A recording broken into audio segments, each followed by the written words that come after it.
Welcome to The People's View, a program dedicated to discussing local, state, and national issues and their effect on the American people.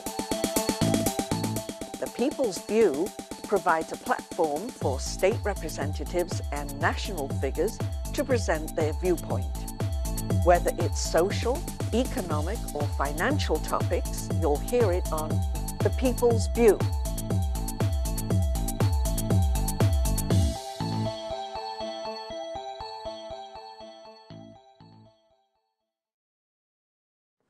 Hello, welcome to People's View. This is Representative Carl Seidel. The program is sponsored by the Nashua Republican City Committee. And today we're going to interview one of our representatives from Ward 2, Don McClarren. Don, how'd you enjoy your first year?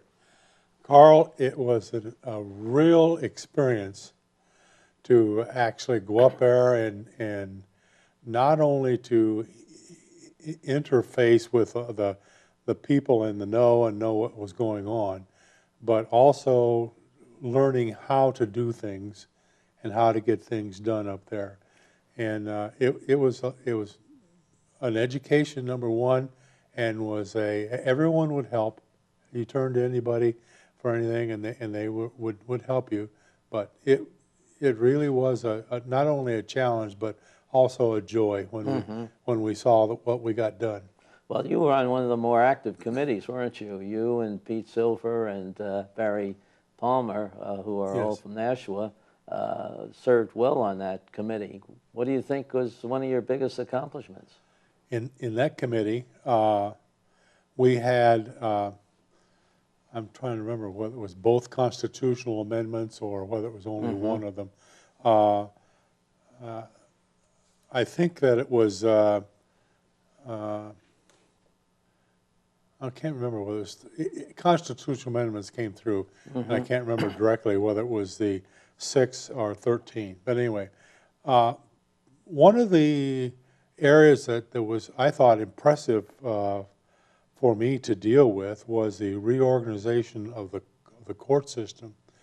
They eliminated marital masters, which I think, in my own personal opinion, was a failure, and put all of those courts, family court, probate, and I'm trying to think of one more, into the circuit court. So now the judges that serve there in the circuit court have to be trained in all three of those Fields, fields so they can, and it'll take them a little bit of time to get them all up to speed. But I think it's a very, very good move to do that. The other thing was that we kept the Superior Court here in Nashua. I never understood in the very beginning why they wanted to do that and put the number one populous city with the number 2 populous city and put them all into one area and one court system, if you will. I never quite understood it. But I think the people on the judiciary understood that and understood how devastating it could be to the city to move all that business and that function away. So those probably were the two. We also had some abortion issues that came through. One of them was what I call a parental right in the abortions, to where a parental, the parent needed to be notified, but if the person that was having the abortion didn't just couldn't deal with that, then the court got involved with it. So the judicial exception that's allowed under the Supreme Court previous rulings. Yes, but we got the we got the parental right back into where I think that's not only the right thing to do, but the thing that will help these young girls the best. Yes. Make them stop and think. Right, I agree with you, and I think that's been bothering a lot of people since it was changed a couple of years ago. Yeah, it has. there are a number of things. You brought up the judiciary. I think the judiciary has been really changed around. They've done a lot of things, and I think they've been all good. I agree with you that the move from Nashua to Manchester concept for the Superior Court didn't work out. That didn't have the logic behind it even. Right. But, I think that people finally saw the light on that area. But did you have anything to do with the way that the judiciary set up their phone system up there in Concord, so that, or was that just part No, of one that of the was other committees? more of an administrative Okay. task, other than to, I'm trying to remember whether in that bill, whether there were certain things, like they've got a TV where they can, with the sheriffs and so forth, they can do their witnessing over the television circuit, which is going to be a big help. But all the other nuances in that, I don't know. Well, they're getting modern, let's say. Yes, there's a finally. long time, finally. They're doing things that have been done by companies for a long time. Yes. Not only the TV communication, which was one of the reasons why it didn't make sense to move from Nashua to Manchester, because everybody can communicate by TV. Lawyers can, work with their clients in the jail while the judge is someplace else. Yes. And now the telephone communications allows people to call up one central area and find out what's happening at any court system and get answers. I think that's a the TV is also allowing the circuit courts to remain closer to the home, if you will. And I've talked to one or two of the circuit courts, and they have expressed thankfulness, I guess, that they deem that an important function, that they stay closer, and that the television is going to be able to alleviate a lot of the, not only the travel, but the different, setting up a physical difference in where the courts are set up. So yeah, the TV is going to bring a local control, a local involvement is very necessary in all of the state's functions, I think. It is. It is. I mean, that's what we're doing as representatives, making sure that our communities are in good contact with the state agencies. Right. Now that has to expand to a number of other agencies too, I'm sure. Yes. Unfortunately, they probably won't come to the judiciary to where we've already addressed that issue. Anyway. Well, maybe you set a good path for somebody else to follow. We hope so. What do you think that you want to do or will be done in the next 2 years? Well, I think that there is further work on at least three very, very important areas. One is the financing of the state and those arranging and the budget process and so forth. One of the things that we weren't able to address very much was tax reduction here in this state. And there's areas where I believe that the citizens need to get some relief out of the tax. And I think that we can make some alterations within the budget process to where we can find money to relieve some of the tax burdens that we face now. So the financing of the state and balancing it and making sure that it's in good order and that we've got good practices going on with the rainy day fund, for example. We have a substantial amount placed in there so that we have reserves. The second thing is with the retirement fund. You know, we're still not out of danger with that fund.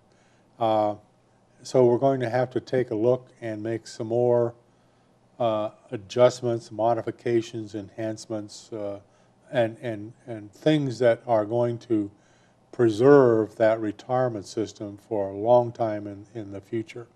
Right? The third thing is education. I don't think we got enough done in the education. I think there was too much adversity, I guess, in order to bring it about. But well, yeah, it's a very complex issue. I think people just really don't understand how things are working and what we wanted to do with the Claremont decision. Exactly. And you think that's going to be addressed again then, so we get a better understanding. yes, I think absolutely, and it will be addressed for sure if, can I mention a candidate? Yeah.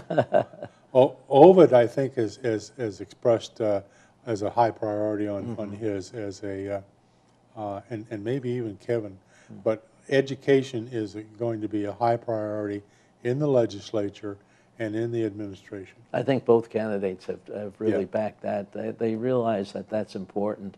And I think it would have passed this last one if we didn't put that one word in there for responsibility in there, because essentially we did that so that the governor would back it, and then the governor didn't bring any votes to the table on that at all.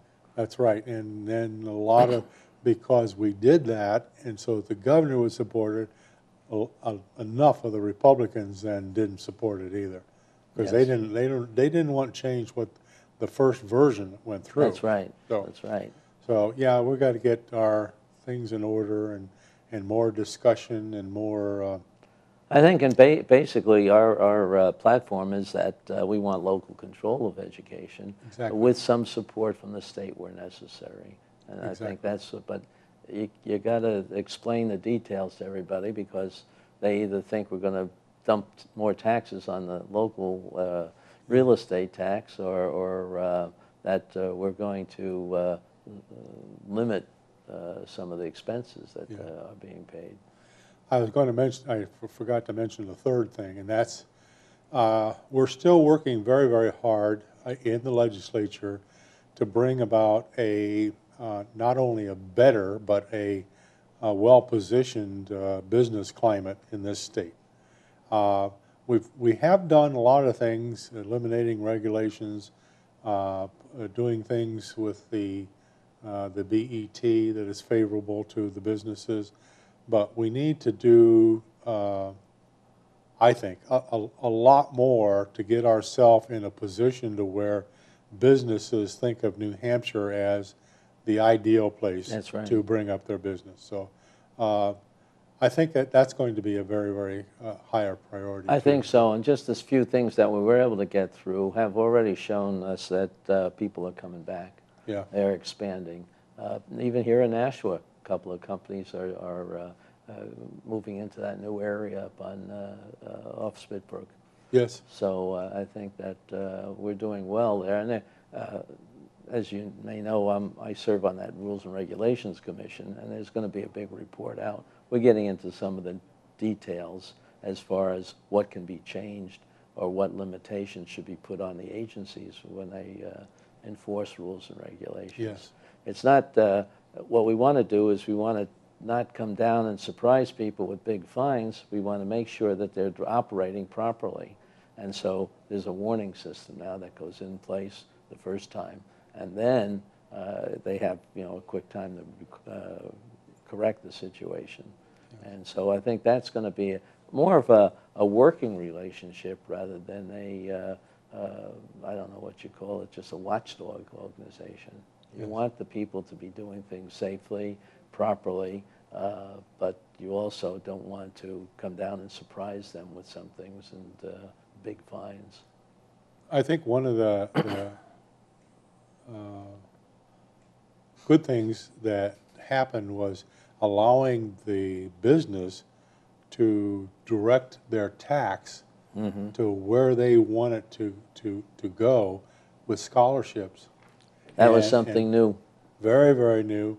And I think you're going to see that not only it's not only the newness, but it will be very popular and will be even more demanding of us to do things like that and let the businesses direct their tax money. Right, right. And people who think that that's going to take too much away from the schools have to realize that there's a limitation on it, so that no school district will really be hurt. Right. I forget exactly the percentage, but it's less than 1%. That's not going to hurt the school system. Yeah, so because they do have less people to serve. I mean, right. Although I'm surprised at how many here in Nashua are going to charter schools and stuff. I see becoming popular. It's become popular, but why has it become popular? Maybe because the schools aren't delivering what they want for everybody. Well, I've always had a real issue with the school systems demanding more money, and not having anything that shows us what that money does and show us the improvements that because of that money are happening, are improving. Mm-hmm. And I think that something has got to be put in place that the people here have to be shown how they Right. benefit from the paying effectiveness more of all the use of all that money. I mean, one of the things that bothered me is the recent story of how many people at the community college here in Nashua are taking remedial classes. Yeah. So it was almost 200 people. And does that mean that they're not getting a good education? Well, that'd be the first conclusion I jumped to, but I think somebody has to look into that and find out why. It's probably the only conclusion that you need to jump to. Well, there's enough. There's over 100 people that are going to that one charter school now, and they're talking about building a second charter school. So something's not being addressed in the educational area, and people have to be able to show that they're using the money properly and getting an effective change. Yes. Absolutely. And that's the same thing that we're trying to do in a lot of the agencies up there in Concord. They have not had their feet held to the fire enough because they give out money and they don't really evaluate how well it's being used. Well, we're going to go through for the first time this year in our budget process to where all these agencies have to define what they can do without. Mm-hmm. And the finance committee, who's pretty good at the in-depth of knowing what's in all of those budgets, we'll see whether these guys are trying to be honest with them, or whether they're trying to improve things, and bring those kind of things to the table, so that they say, yeah, we realize that we shouldn't have done that, or we shouldn't be doing that, because it costs too much money and there's no benefit to it. So if they start doing that, I think that we'll improve our agencies a lot. Good, good. I think that there's a number of committees that are going to be really asking real tough questions again. It's not that while we cut the budget by, what was it, 11%? Then that doesn't mean that there isn't other places we can save money. It's the effectiveness of how we spend the money, not the amount. Remember that we paid off a debt in our operating costs, so that money is available. So I'm hoping. I started to put in a bill last year to start reducing the tax on room and board, room and meals, and was advised that that's not the primary thing that we want to do. We want to balance the budget, so it's be best not to throw that into the mix this year. Well, but they did reduce it 1%. So I think that's going to be a top issue I think so reduce. too. Yeah. I think there are a number of areas that we're going to be looking at, even some more of the fees and something of that order. Yeah. You haven't gotten involved with any of the capital improvement budget or anything like No. that. That's not. No. That's outside of your committee. Yes. Okay. You want to be back on that committee? I would. I guess what I went into not having any particular committee that I knew that I wanted to go to, if you will, and so was surprised that I was placed on the judiciary. But I think we had some good discussions. We had a good. I think the committee, very seldom were we at at odds, particularly within the Republican Party. We always have at odds with the Democrats, but even then we had quite a few times where it was unanimous. Good. We had a lot of times to where the Republicans were unanimous, and very few issues to where there was like a split among the Republicans that they didn't approve. But they weren't, what shall I call them? They weren't the main topics that were placed before us. There were topics that really, in my mind, were not well addressed within our debate, I guess. So it left us divided. Uncertain of what Yeah. you want to accomplish or how you're going to accomplish The it. uncertainty came in and it left us divided. So. Right. But you had a good, fair discussion. I think that's it's amazing what goes on up there that people don't see. I think they really appreciate some of the things that go on, and we encourage people to go up and listen to the committees, listen to the work sessions. All those things are open. Yes. It's or even look at it on TV, because they have TV on a lot of those sessions. Not all of them, because there's too many of them. Yeah. I mean, we have, something over 30 committees or something like that. Yeah, I suppose if you call up there and say there's an issue that's going on in this committee that and I'd like to see it on television, they probably would try to accommodate that request. Yeah. So do that. Well, good. Yeah. I think our people have to get used to seeing what's happening up there, and that's what the show is really trying to do. It's trying to bring people in who are active up in Concord and show what's happening, have a discussion, give our point of view anyway. And I think more people have to understand that this is available to them now. Yes. And as you know, these shows are taped so that there is an archive. People can go back in, look at this show or other shows at any time. So you may want to use that in your campaign. Okay. Okay. Well, didn't thank know you, that. Don. This is People's View, sponsored by the Nashua City Republican Committee. And we have a website at NashuaGOP.org. So please look at the website and find out about affairs that are going on, like our stakeout on August 25th. And other things that will be coming up during the election period. So thank you for listening in, and good day. Well, welcome back. This is Representative Carl Seidel from Ward 1, and today we're also interviewing Dave Schoneman, who is our new candidate for representative in Ward 3 in Nashua. Dave, welcome aboard. Thank you very much, Carl. Can you tell us a little bit about yourself and you know, what your background is and why you decided to run? Sure, I'd be glad to. Okay. I have a business background primarily. I graduated Lehigh University, the Bachelor's of Science and Finance degree. And then I went to BU for my MBA. Oh. So primarily a business background. Along the lines, I learned about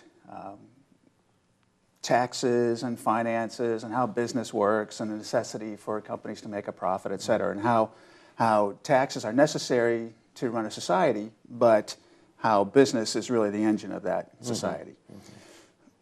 A number of years ago, I made a career change, and I moved out of the business field into aviation. It was a childhood dream of mine. I always wanted to do it. And that career path, a new career path, led to a very interesting experience for the last 4 years.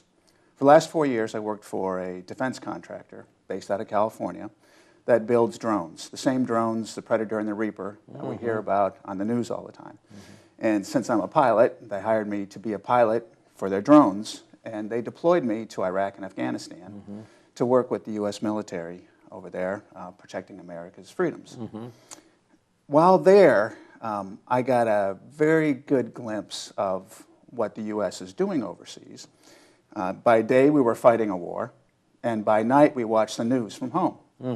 And as I looked at the situation around me, in Afghanistan in particular, I saw a threat from the Taliban, let's say, but I also saw a threat on the news from things happening in our own culture back here at home. Really? And it came to me that the biggest threat to American liberty, really, the biggest battles, aren't being fought in Iraq and Afghanistan, in my mind. They're being fought here at home, in Washington, and in the state capitals across the country, including right here in New Hampshire. So while I was there, I thought the time has come to take business background, a knowledge of government and taxes and the necessity for profit, combined with what I perceive to be a bigger threat to American liberties, and come home and consider a run for a state office. So that's what brought me I don't hear that from many people, but that's an interesting perspective, and I'm glad you're trying out and bring some of these to Concord. Yes, I think Concord needs a change, and we've started the change in the last 2 years, as you've seen. Yes. What do you think that you bring to any particular area you want to get into or focus on? I mean, there's a number of committees, over 30 of them, and we have a platform that really focuses on making it more inviting for businesses to start and grow in New Hampshire. And we also have a platform that says we want a smaller government and we want more effective use of our money. Well, those are things that are of very great interest to me. With my business background, I'm definitely interested in creating an environment that is free of obstacles and free of excessive taxes, et cetera, those kinds of things that would facilitate New Hampshire's competitiveness. I think that we sometimes forget that states compete with each other for business locations. And we've got other states all around us, and certainly across the country, that are trying to compete against us. We have some very great distinctives here. I think our lack of an income tax and lack of a sales tax definitely help us. We've got a skilled workforce. We have things here that are necessary for growing an economy and for growing businesses in the state. But I'm concerned that with overregulation or with business taxes or with too much spending, we're actually hurting our competitiveness. And my personal interest is in seeing New Hampshire's economy grow. Good. What do you think, there's a couple of laws that we tried to pass in the last session and we didn't get through.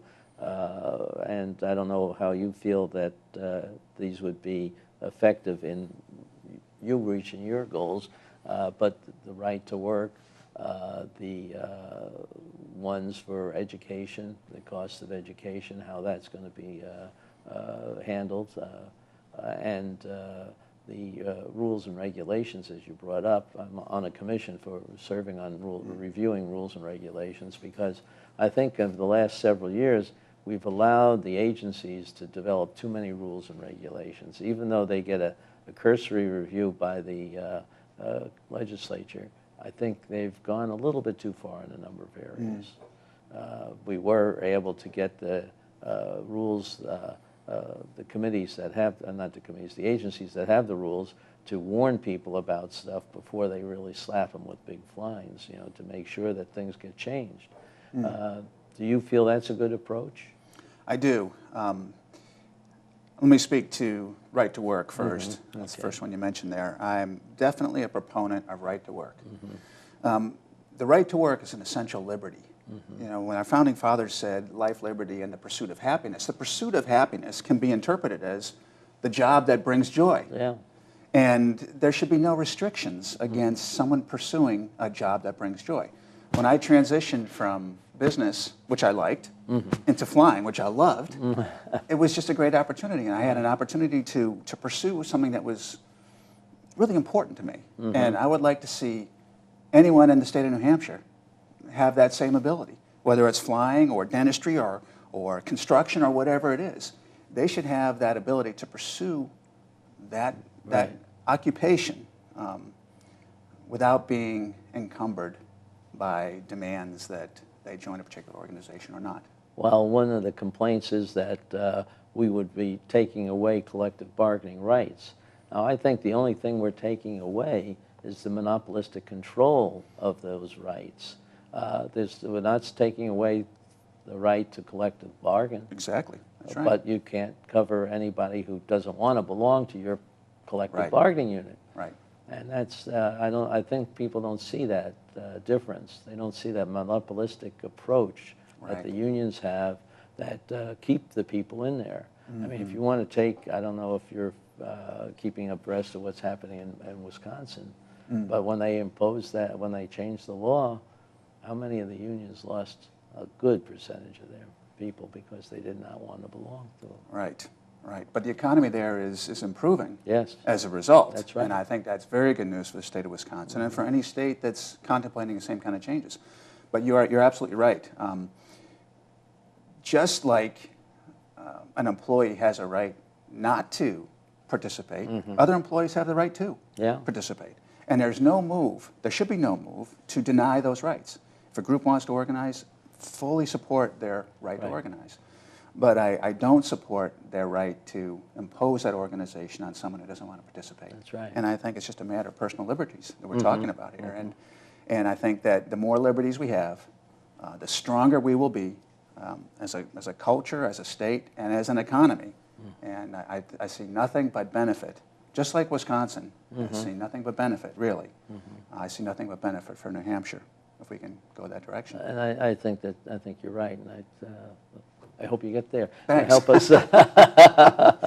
But what do you think about some of the rules and regulations? Where will you go on that issue? Well, I think that we need to be careful about imposing too many barriers on entry. I heard recently that international organizations have downranked the U.S. in terms of ease of creating a business. This should be the easiest country to create a business in. Right. It really should be. We are a nation founded by entrepreneurs, on an economy that's built entirely on great ideas and the freedom to pursue them. Wonderful technologies have come out of this nation as a result, and it's a mistake to place barriers in the way. Now, I'm sure there's a whole host of regulations that we could talk about specifically, but I just feel that in general, I want to see the barriers to entry reduced. If there's a safety issue, someone asked me, well, should everyone have to have a license to perform a job? Well, I think a doctor should, and I think a pilot should, but does everyone else, does a dog groomer, for instance, need that? I don't think so, and I think there are many things that fall between those extremes, and we need to draw the line very carefully so that we're simultaneously protecting the population and encouraging entrepreneurship, because we are the live free or die state. Live free or die state doesn't necessarily join a company with 50,000 employees. These are people who go out and work on their own. That's right. They come up with an idea, they market that idea, they test it, and they're out there selling or making things or providing a service. And we need to make that easy to do. And you're right, because that's where it hurts the most. The people that are small, either single proprietorships or maybe a dozen people, they really don't have time to keep abreast of all these things. That's right. And they get surprised by a lot. That's right. I just saw in the news today that OSHA hit the constructors of the Premium Outlets Mall. That job is done. Everything's finished. There's no remedy that they can possibly do, yet they're being hit with a government intervention here that's going to cost them hundreds of thousands of dollars. Why didn't they do it when it happened? Exactly. It doesn't sound fair, and I think that all the talk about fairness today, I think that we need to understand there's fairness that applies to businesses that are trying to employ people and provide a service, and we should not really put up any unnecessary obstacles. to performing that service. That's right. And what about education? You brought that up there. Education, the bill that passed, I think, is brilliant. I really, really like it. Because the money's going to come from the businesses in form of taxes. Let's say a business makes enough money to pay $10,000 in taxes. That $10,000 can go all to the government for government distribution, or under this bill, this new law, that company can provide a scholarship. And they'll still spend $10,000, if I understand it correctly. But some of that money will go directly to the benefit of that student. No overhead taken out, no general fund, maybe a little highway, a little that, little this. You know, it's going directly to the benefit of the student. And I think it's a wonderful thing. And it also gives parents the ability to channel where that money is going to go for the best benefit of the student. For the best education. For the best education. And what do you, how do you respond to the people who are worried about it's going to take too much money away from the school district? Well, that's something that they need to think about. We've seen time and again that competition really improves quality of products and services across the board. And public education, by its very nature, doesn't have a lot of competition. Traditionally, parents that wanted to send their kids to private school still paid taxes into the public school, but then sent their child elsewhere at their own expense. Under this plan, I think it's true that there's going to be some competition, but competition will do nothing but make everybody stronger. If it takes some students out of the classroom, well, then the public school has a smaller class size. That's right. And I think that that should be seen as a benefit. Well, I know they try to argue that, well, they have a set overhead and this type and the other thing, but they're not even taking the full reimbursement they get for each student out. And the maximum per school district is limited to a very small, less than 1% of the budget. And I don't think anybody can argue that 1% difference is going to, especially when you are taking people out. Right. And I worry about the Nashua School District because when I saw this article in the paper a while back of how many people are at Nashua Community College that are in remedial classes, that is a big warning light to me. Yes. And why is that happening? Yeah, And we have to be able to compete. The charter school is moving into Nashua, so there's going to be more people. I understand it's over 100 people that are going to be transferring out of the Nashua schools to go to that school. And from what I've seen, and I've been at that school, they do a real good, high-level curriculum. And their kids, the ones that I met at the time I was there, are really sharp. That's really great. Sharp. That's They're great. enthusiastic. They love it. You know, they're doing things, and they're not just geeks. You know, Right. They're rounded kids doing other things. You Yes. know, sports as well as That's right. the studies. But they're really allowed to have their mind developed very, academically, inquisitively. Sure. That's what you want. I think that that applies to the school system itself. I've never seen any organization that has failed to rise when a little competition is interjected into the mix. And I have complete confidence that the Nashua school system would be no exception.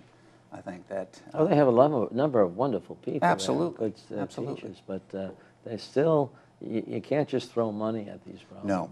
You have to evaluate correct. how the money's being spent and what you're getting for that money. That's and right. if it doesn't work, you change it. That's Modify it or completely eliminate it, whatever you have to do. That's right. But until you find what works best. That's right. I agree. And, kids are like us. We're all different. Of course. I've always wanted to be a pilot, too, but I never got around Let's to go it. fly sometime. I might take you up. All right, we'll go. Okay. Well, very good. Thank you very much for you, Carl. appearing here today in the People's Pleasure. View. And thank you for listening in. And don't forget, this is sponsored by the Nashua Republican City Committee. And the website is NashuaGOP.com. Please come to our events. There's one August 25th at the Crown Plaza. Other things are listed on the website that you might be interested in. And thank you much for listening in.